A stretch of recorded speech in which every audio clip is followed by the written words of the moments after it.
চাংচাৰী আঠিয়াবৈত ভূঁই ৰোৱা ও কঠীয়া বিতৰণ কাৰ্যসূচী।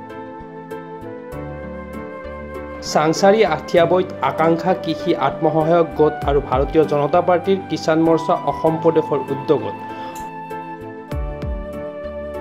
ভূঁই ৰোৱা আৰু কঠীয়া বিতৰণৰ কাৰ্যসূচী আয়োজন কৰা হয়। আজি ৰাজ্যিক বিজেপিৰ কৃষক মৰ্চাৰ সম্পাদক ৰঞ্জিত ভট্টাচাৰ্যই প্ৰায় 20 জন কৃষকক কঠীয়া বিতৰণ কৰে।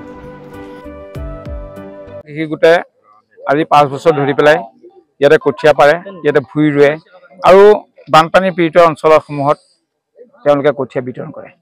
আজিও আমি কঠীয়া বিতৰণ কাৰ্যসূচীলৈ আহিলোঁ, তেখেতসকলে মাতিলে আমি ভাল লাগিছে। আমাৰ ভাৰতীয় জনতা পাৰ্টি কিষাণ মৰ্চাৰ উদ্দেশ্য হৈছে সেইটো যে অসমৰ প্ৰান্তত থকা বিভিন্ন প্ৰান্তত থকা কৃষকসকলক, থলুৱা কৃষকসকলক সকাহ দিয়া, তেওঁলোকক উৎসাহ দিয়া, তেওঁলোকৰ যি অভাৱ অভিযোগ বুজ লোৱা। গতিকে ভাৰতীয় জনতা পাৰ্টি কৃষক মৰ্চা আমাৰ শদিয়াৰ পৰা ধুবুৰীলৈকে বিভিন্ন ঠাইত আজি কৃষকসকলক লগত সমন্বয় প্ৰতিষ্ঠা কৰিব বিচাৰিছোঁ। কিন্তু আমাৰ জালুকবাৰী সমষ্টিত আমাৰ 5খন পাম আছে।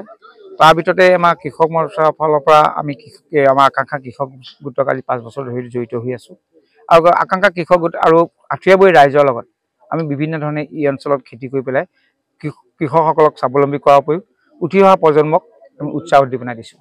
সেইমতে আমি এই অঞ্চলতে আমি সৰিয়হ কৰিছিলোঁ, আমি বৰ ধান কৰিছিলোঁ, শালি ধান কৰিছোঁ আৰু বিভিন্ন ধৰণৰ মৌ উৎপাদনো ইয়াতে কৰিছোঁ। গতিকে আকাংক্ষা কৃষি গোটক মই ধন্যবাদ জনাইছোঁ আৰু ভাৰতীয় জনতা পাৰ্টিৰ কৃষক মৰ্চা সকলো সদস্য ইয়াতে উঠিবই লাগে আৰু তেখেতসকলৰ যি ৰাইজৰ হেঁপাহ খেতি কৰাৰ প্ৰতি, যে থলুৱা ৰাইজে খেতি কৰিব লাগে আৰু আয় বৃদ্ধি কৰিব লাগে আৰু মাননীয় মুখ্যমন্ত্ৰী হাতটো শক্তিশালী কৰি পেলাই অসমখন এটা পূৰ্ণ পৰ্যায়ত শক্তিশালী এখন অসম গ্ৰহণ কৰে। বিগত 5 বছৰে আকাংক্ষা কৃষি গোটে বানপীড়িত ৰাইজৰ সকাহ হোৱাৰ উদ্দেশ্যে কঠীয়া বিতৰণ কৰি আহিছে। আজিৰ এই অনুষ্ঠানত অসম প্ৰদেশ কিষাণ মৰ্চাৰ সম্পাদক ৰঞ্জিত ভট্টাচাৰ্য, আকাংক্ষা কৃষি আত্মসহায়ক গোটৰ সদস্যসকলৰ লগতে কেইবাগৰাকীও খেতিয়কৰ সৈতে ভূঁই ৰোৱা কাৰ্যসূচী ৰূপায়ণ কৰা হয়। পাৰাটো আমাৰ খুব ভাল কথা। ডেকা ল'ৰাখিনিয়ে যে আপোনালোকে এনে সহায় কৰি আছে এই অঞ্চলটোত। ডেকা ল'ৰাখিনিক আমি সহায় কৰি আছোঁ, কাৰণ এনেই অনাই বনাই ঘূৰি ফুৰাত কৰি এটা কামত নিয়োজিত হৈ আছে। গতিকে আৰু তাৰপিছত আমিও সময়ে সময়ে তেওঁলোকক লগ হৈ অলপমান ধৰ্মৰ বিষয়েও 2-4 এষাৰ কওঁ। ধৰ্মহে মানুহক ধৰি ৰাখে, অধৰ্মই বিনাশ কৰে। গতিকে ধৰ্মৰ কথাও 2-4 এষাৰ যুৱক সমাজক আমি কৈ তেওঁলোকক একতা কৰি ৰাখি আছোঁ আৰু আগবঢ়াইছোঁ। আৰু লগতে আমাৰ ৰঞ্জিত ভট্টাচাৰ্যদেৱক মই ধন্যবাদ জনাইছোঁ। তেখেতে যে আমাৰ এই গোটেই গাঁওখনক, আঠিয়াবৈ গাঁওখনক কঠীয়াৰ পৰাই আৰু গাড়ীৰ পৰাই আৰু কিবাৰ পৰাই এনেকৈ দি আমাক সহায় কৰিছে।